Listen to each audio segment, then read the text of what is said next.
Aleluya. Puede sentarse mi hermano, mi hermana, en esta preciosa tarde. Voy a invitarla a que abra su Biblia. Le voy a invitar a que abra su Biblia en Daniel capítulo 6. Daniel capítulo 6, versos del 13 al 22. Daniel capítulo 6, versos del 13 al 22. Les saludamos a todos y a todas. Especialmente a estos dos jóvenes que nos están visitando por acá. Ya estuvimos platicando un poco. Brian, ¿era? Se me olvidó el otro. Bienvenido. Les saludamos a estos jóvenes que están esta tarde acompañándonos. Y a todos ustedes, damos gracias a Dios por esta tarde. Un domingo más que nos permite adorar juntos al Señor. Busque su Biblia, Daniel capítulo 6. Daniel capítulo 6, versos del 13 al 22. Daniel 6, versos del 13 al 22. Leemos la traducción que nosotros los jóvenes usamos, la versión contemporánea. Daniel 6, versos del 13 al 22. Y hoy terminamos con esta serie. ¿Cómo se llama la serie? ¿Sobreviviendo dónde? Sobreviviendo en Babilonia. Sobreviviendo en Babilonia. La diferencia de nosotros y estos jóvenes hebreos es que nosotros no nos trajeron, nosotros vinimos solos.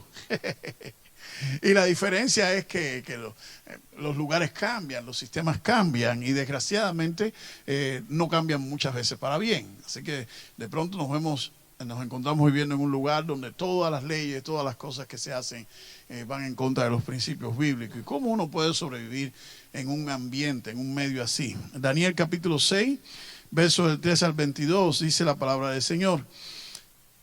Daniel estaba sirviendo al Señor, pero había algunos envidiosos que querían ponerle una trampa. Y le pusieron una trampa, que hicieran un edicto para que nadie durante varios días se arrodillara o clamara a otro rey o a otro señor. ¿Cuántos de aquí? No levanten la mano.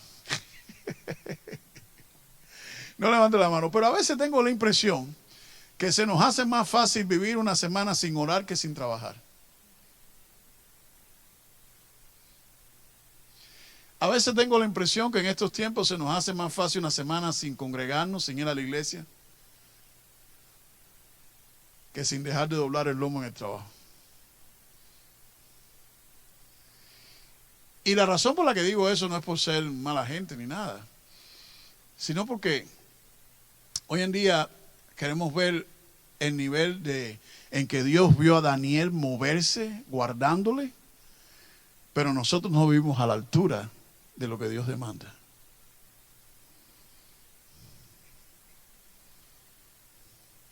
Hoy en día queremos que Dios siga cerrando la boca de los leones, pero no estamos dispuestos a hacer los sacrificios y vivir con la integridad y la fidelidad que Daniel vivió.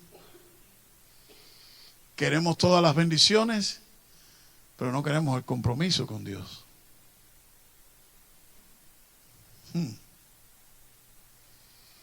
Daniel no le importó el edicto, pero él tenía que seguir orando a Dios. Él no estaba dispuesto a comprometer su búsqueda de Dios. Daniel capítulo 6. Daniel obviamente en cuando se escuchó que el edicto estaba hecho, llegó y se arrodilló, abrió las ventanas y siguió buscando a Dios. Esto hizo que estas personas envidiosas le avisaran al rey. Dice la palabra, al instante ellos respondieron al rey. ¿Acaso no dijo el rey que se hiciera un edicto que nadie podía violar? Sí, yo lo firmé, pero al instante ellos le dijeron, pues Daniel, que es uno de los cautivos de Judá, no respeta a su majestad, ni acata el edicto que su majestad ha confirmado. Al contrario, 3 veces al día pide el favor de su Dios. 3 veces al día, hasta lo tenían contado. Eran bien chismosos, tenían toda la información. 3 veces al día, sigue orando, sigue clamando a su Dios. Cuando el rey oyó esto, se puso muy apesadumbrado y resolvió librar a Daniel. Hasta la puesta del sol hizo todo lo posible para ponerlo a salvo, Pero aquellos hombres le rodearon y le dijeron: Su Majestad seguramente sabe que según la ley de Media y de Persia, ningún edicto o decreto confirmado por el rey puede ser abrogado. El rey dio entonces la orden de que llevaran a Daniel al foso de los leones y lo arrojaron allí. Sin embargo, le dijo a Daniel: el Dios a quien tú sirves sin cesar habrá de librarte. Enseguida trajeron una piedra y la pusieron sobre la entrada del foso. Y el rey la selló con su anillo y con el anillo de sus príncipes, para que la orden acerca de Daniel no fuera alterada. Después de eso, el rey se fue a su palacio y se acostó sin comer nada. Tampoco permitió que tocaran para él instrumentos de música, y hasta el sueño se le fue. Muy de mañana, el rey se levantó y lo primero que hizo fue dirigirse al foso de los leones. Cuando estuvo cerca del foso, con voz triste pero fuerte, llamó a Daniel y le dijo: Daniel, siervo del Dios viviente, a quien tú sirves sin cesar, dime, ¿pudo tu Dios librarte de los leones? Daniel le respondió: que viva su majestad para siempre. Mi Dios envió a su ángel para que cerrara la fauce de los leones y no me hicieron daño. Y es que delante de Dios soy inocente, y aún delante de su majestad, pues no he cometido ningún mal. Qué historia más interesante. Acabamos de ver las semanas anteriores, la primera predicación de esta que vimos fue cómo podemos guardar nuestra integridad, cómo podemos proteger nuestra integridad. Después vimos cómo proteger nuestras convicciones. Después vimos cómo proteger nuestra reverencia a Dios. Y hoy vamos a ver cómo podemos proteger nuestra fidelidad. Si se fija, en cada una de los temas de los sermones, estamos hablando cosas que sí podemos controlar nosotros. No estamos hablando de algo que usted y yo no podemos controlar. No estamos hablando de algo que está en manos de otras personas. Estamos hablando, recordemos, la primera semana vimos cómo proteger mi convicción. ¿Cómo podemos proteger nuestra integridad? Nosotros tenemos que aprender a proteger nuestra integridad, no solamente física, sino nuestra integridad espiritual. Otra vez, sabemos cómo proteger nuestra integridad física, pero muchas veces no sabemos cómo proteger, cómo cuidar nuestra integridad espiritual. Y por eso hacemos cosas que comprometen nuestro bienestar y nuestra salud espiritual. Por eso es que los cristianos se enfrían. Por eso es que se vuelven apáticos. Por eso es que se enfría, se apartan del Señor. Uno no se aparta un día. Uno empieza a dejar de cuidar su integridad espiritual y de buenas a primeras llega a un nivel de frialdad espiritual que no siente nada estar o no estar. Ya no es lo mismo, ya no siento tanto deseo hoy de servir al Señor como lo sentí ayer. Y no le prestamos atención a esas señales. Nos distraemos con esas señales. No le prestamos atención a ese tipo de señales. Después vimos cómo proteger nuestras convicciones. Después vimos cómo proteger nuestra reverencia. Y hoy vamos a ver cómo podemos proteger nuestra fidelidad. ¿Qué podemos hacer nosotros para proteger nuestra fidelidad? Yo sé que hay algunos aquí. ¿Cuántos aquí tienen en sus casas un sistema de alarma? ¿De alarma? ¿Nadie tiene alarma? Ya me codeo con gente con alarma.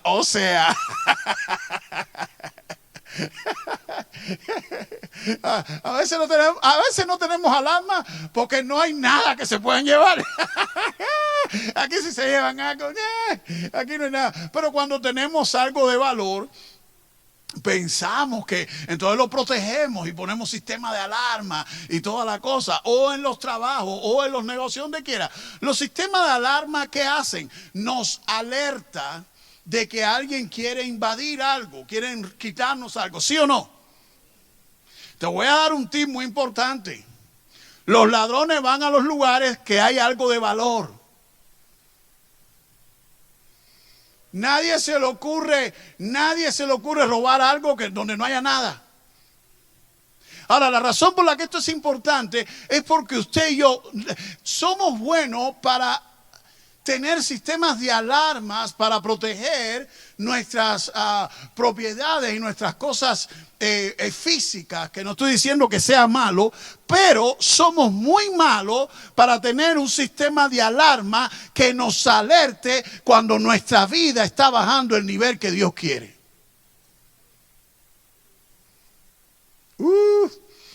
Lo voy a repetir otra vez. Esa idea me salió buena. La voy a repetir otra vez.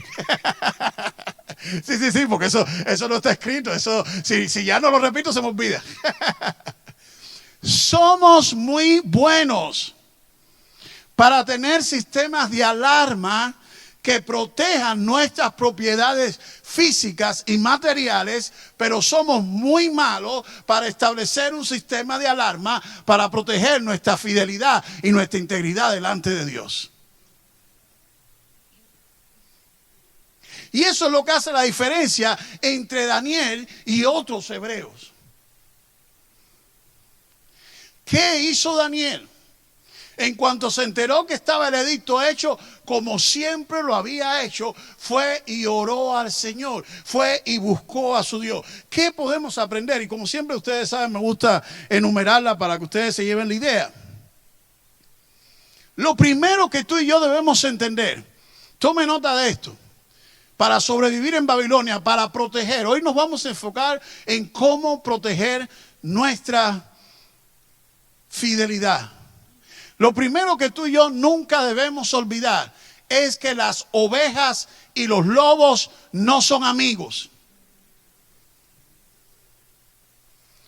Las ovejas y los lobos no son amigos. Sí, Daniel tenía una posición de autoridad política privilegiada, pero Daniel sabía que estaba rodeado de lobos.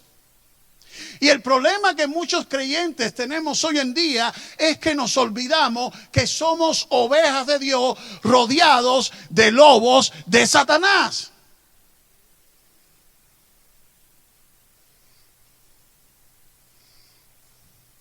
Y los lobos y las ovejas no se pueden llevar bien. Los lobos siempre se quieren comer las ovejas. Le voy a decir algo a los padres que tienen, sobre todo a los padres que tienen algunas jovencitas. Nunca se me olvida esta historia de mi pastor. Nunca se me olvida. A lo mejor ya se la he hecho alguna vez a ustedes, pero tiene una enseñanza tremenda. Y le estoy hablando de los años 70. Ni siquiera es una historia nueva, pero el principio es tan actual. Dice, mi pastor era de provincia y en donde él vivía, una vez llega una señora, tiene hijos, los hijos crecen y estaba el abuelo visitando a la hija. La hija estaba en sus 16, 17 y el señor está sentado en su balance, en su sillón afuera y de pronto sale la nieta, 16 o 17, sale con su novio que van al cine. Y le da un beso al abuelo, un beso a la mamá. Y le dice, chao abuelo, nos vemos. Y el señor se queda así. Y le dice, oye, la muchachita va al cine. Sí. ¿Y con quién va? Va con el novio, viejo. ¿Pero quién los va a cuidar? Viejo, no te preocupes, él la cuida. Y aquel señor le dijo, ven acá hija, tú eres tonta. ¿Usted no sabe que el gato no puede cuidar pescado? Pero ustedes son tontos. Después aparece con su domingo 7 y no sabemos. ¿Really?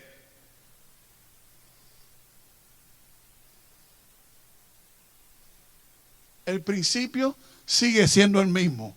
Los gatos no cuidan pescado.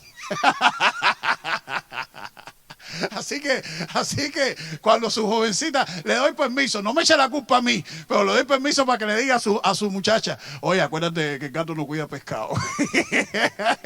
Si vas a salir, yo tengo que ir de chapelón, pero el gato no cuida pescado.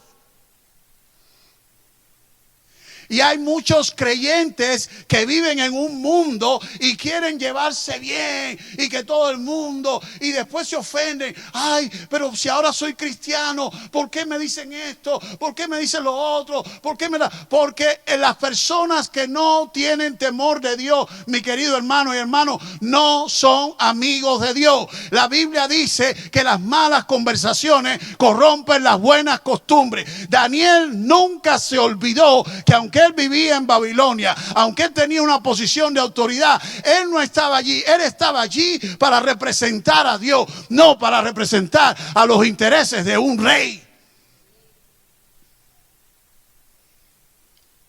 Cuidado. Por eso Santiago dice, el que quiera ser amigo del mundo, se constituye ¿qué? No se puede servir a dos señores. No es posible quedar bien con todo el mundo.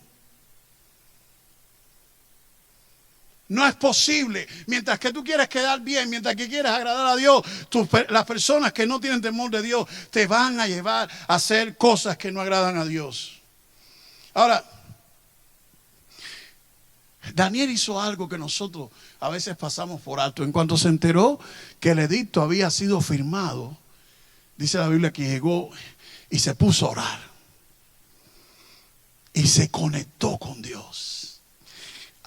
Te quiero leer un texto que ustedes conocen, lo voy a leer en la traducción del lenguaje actual. Jesús dice en Juan 15:4, si ustedes se mantienen unidos a mí, yo me mantendré unido a ustedes. Ya saben que una rama no puede producir uvas si no se mantiene unida a la planta.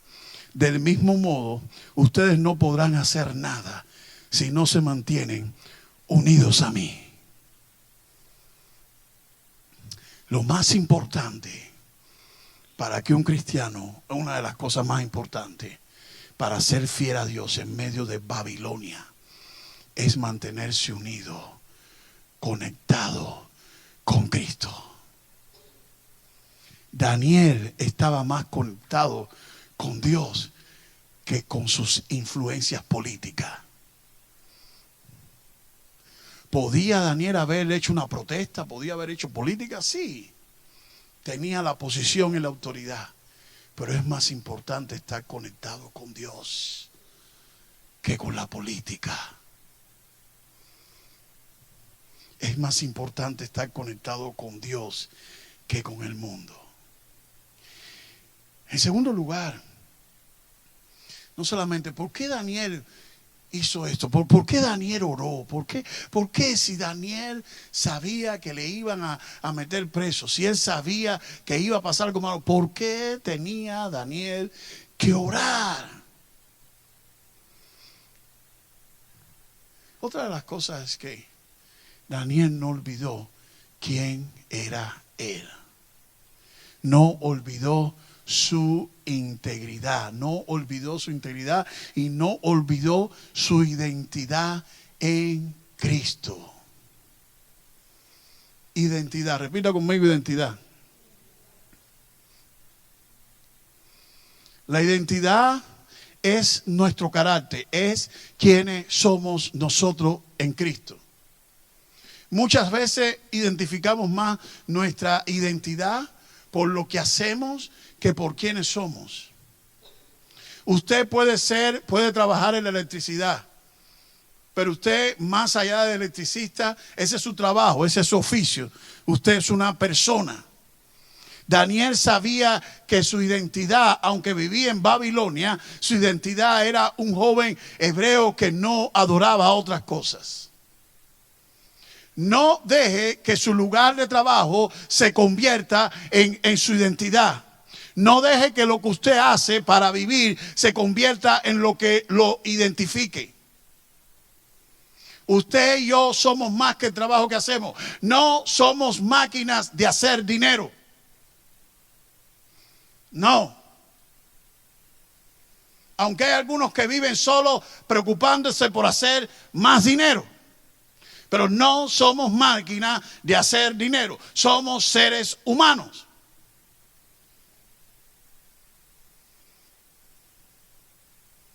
Somos como hombres proveedores. Pero el que nos sustenta es Dios. Si no estamos conectados con el Dios que nos provee, que nos sustenta, que nos da la fuerza, que nos da la salud. Me encanta a mí cuando Jacob se está despidiendo de sus hijos y le está dando una bendición. Me encanta cómo Jacob dice, este es el Dios que me ha sostenido. Este es el Dios que me ha guardado. Este es el Dios que me ha bendecido. Este es el Dios que me ha llevado en sus manos. Y eso es más importante que otras cosas. Identidad. Daniel tenía clara su identidad. Sabía quién era él en Cristo. Si vamos a Daniel capítulo 6. Daniel capítulo 6, versos del 2 al 3. Fíjense esto. Daniel 6, versos del 2 al 3. Dice, sobre ellos puso a 3 gobernadores a quienes los sátrapas debían rendir cuentas para que los intereses del rey no se vieran afectados. Uno de los 3 gobernadores era Daniel. Daniel era uno de los gobernadores, era alguien influyente en el sistema, era alguien influyente en el gobierno. Daniel, cuando se enteró del edicto, él podía haber armado lío. Él podía haber armado problemas. Estos que aprobaron este edicto estaban por debajo de él. Pero mi querido hermano Daniel y sabía algo que ni aún estaba escrito, pero que tú y yo tenemos en la Biblia bien claro hoy en día. Nuestra lucha no es contra carne ni sangre, sino contra principados y potestades en las regiones celestes. Nuestras batallas se ganan de rodillas. No captaron la señal. Nuestras batallas se ganan de rodillas. Si tienes problemas en tu familia, ora. Si tienes problemas en tu trabajo, ora. Si tienes problemas con las autoridades, ora. Si tienes problemas financieros, ora. Si tienes problemas de salud, ora. No sé quién lo dijo, en algún lugar lo leí, pero me encantó el cuadro. Los que aprendemos a estar de rodillas delante de Dios, nunca vamos a estar de rodillas delante de los problemas. Y hay gente que le cuesta arrodillarse a buscar a Dios, pero después cuando le cae algo, se arrodillan delante de los problemas. Yo prefiero estar de rodillas delante de Dios. Yo prefiero adorar a Dios. Yo prefiero cerrar mis ojos y levantar mi mano a Dios que cerrar mis ojos y llevarme la mano a la cabeza porque el médico me dijo algo.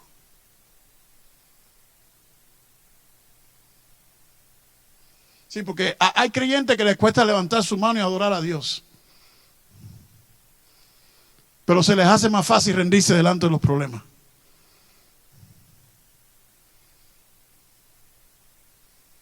Y yo siempre reflexiono en la última tentación que el diablo le puso a Jesús en Mateo capítulo 4. El diablo le dice, todo esto te voy a dar si tú postrado me adoras.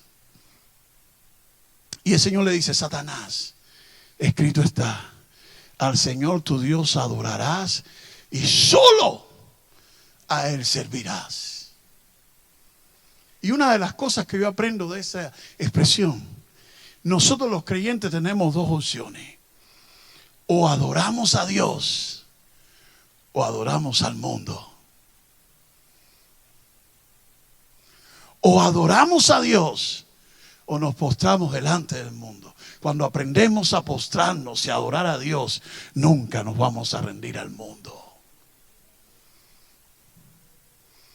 Nuestra identidad en Cristo cuenta, vale. Daniel pasó la noche entre leones. Y cuando el rey se le fue el sueño, estaba preocupado, estaba angustiado. Pero fíjese, en Daniel capítulo 6, verso 22. Daniel, tu Dios pudo hacer algo por ti. Daniel, tu Dios te pudo guardar.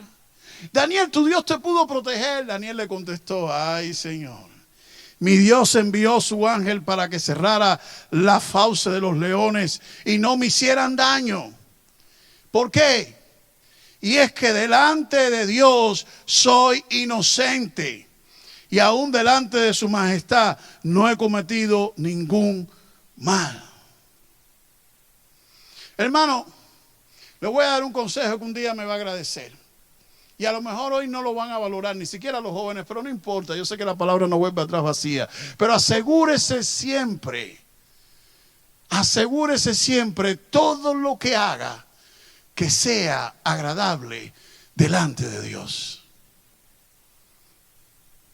Asegúrese siempre de ser encontrado agradable delante de Dios. Usted sabe que hay ofrendas que a Dios no le agradan, ¿verdad? ¿Sí o no? Hay ofrendas que a Dios no le agradan. La Biblia dice varias cosas acerca de las ofrendas. Una de las cosas que dice, si traes tu ofrenda al altar y te acuerdas que estás enojado con tu hermano, deja la ofrenda, ve y reconcíliate y después ven y ofrenda. La Biblia dice que Dios bendice al dador alegre. La Biblia dice que no demos ni por obligación, que demos con gratitud. Pero hay un pasaje que pasamos por alto cuando hablamos de ofrenda, y este pasaje es muy interesante porque habla de la ofrenda no de lo que traemos, sino de quiénes somos. Romanos 12:1 dice, Pablo, les ruego que presentéis vuestros cuerpos como un sacrificio vivo, santo, ¿qué más? ¿Qué quiere decir agradable a Dios? Hay cosas que a Dios no le agradan.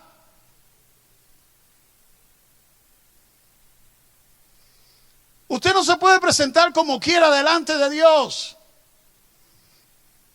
Y no estoy hablando del amor de Dios, estoy hablando de la aceptación y de la comunión con Dios.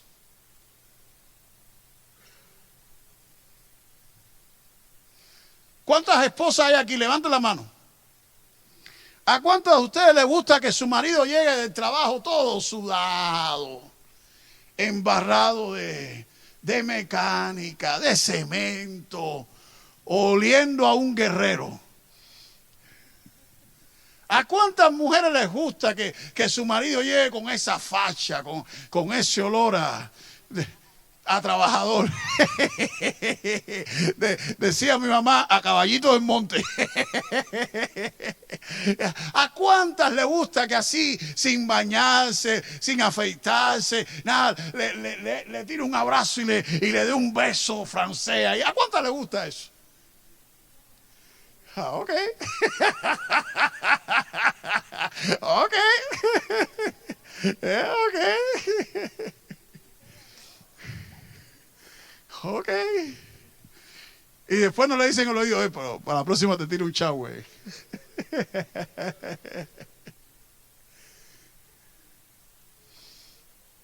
No es que no quieras a tu esposo, es que no huele bien.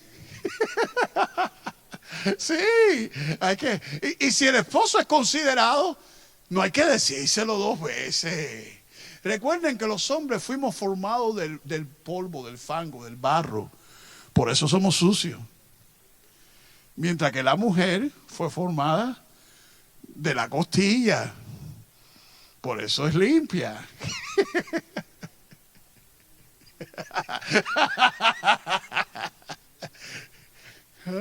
Ese ejemplo como que no me quedó bien, Rosita, ese ejemplo. Sí, yo sé que nadie quiere meterse en problemas, ¿verdad?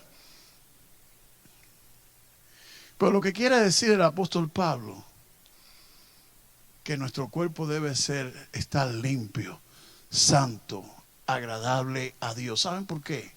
Porque nuestro cuerpo es donde habita el Espíritu Santo de Dios.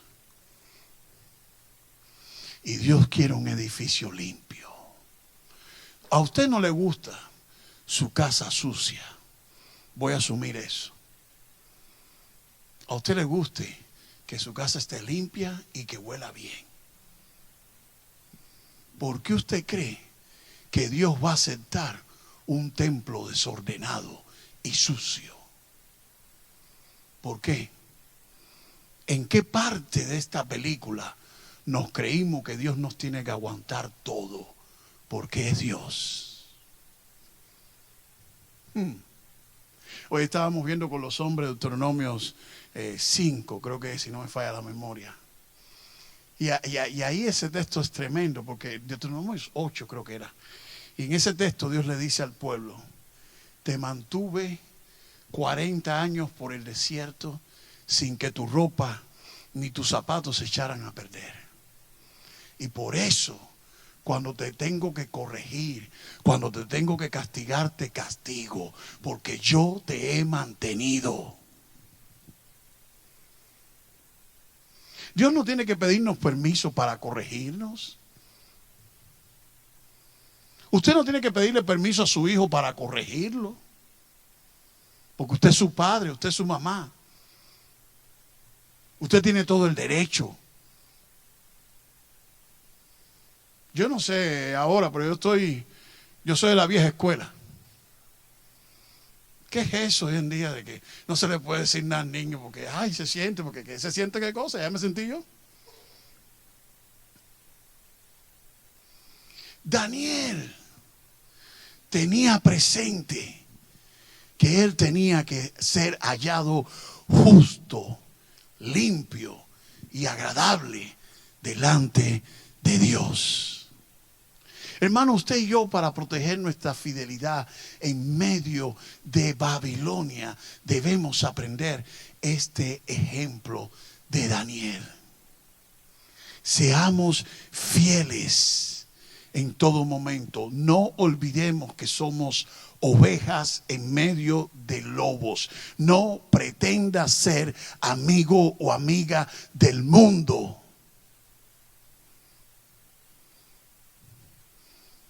No olvide su identidad.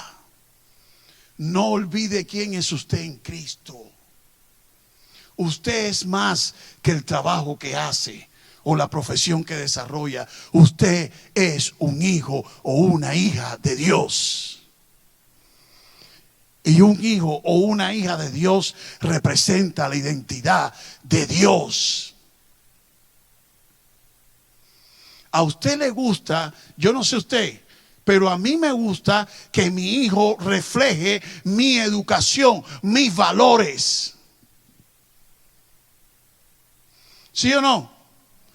Cuando su hijo está haciendo tontería, ¿qué dice usted? Le dice a su esposa: mira a tu hijo. ¿Sí? Es el hijo de Lisbeth, no es mío. Si se porta mal es el de Lisbeth. Si se porta bien es el mío. Todos los padres les gusta sentir que sus hijos reflejen sus valores, sus principios. ¿Sí o no? ¿Por qué usted cree que a Dios no le importa eso? Dios quiere que usted y yo nos comportemos como sus hijos. Que representemos sus valores, que representemos sus principios.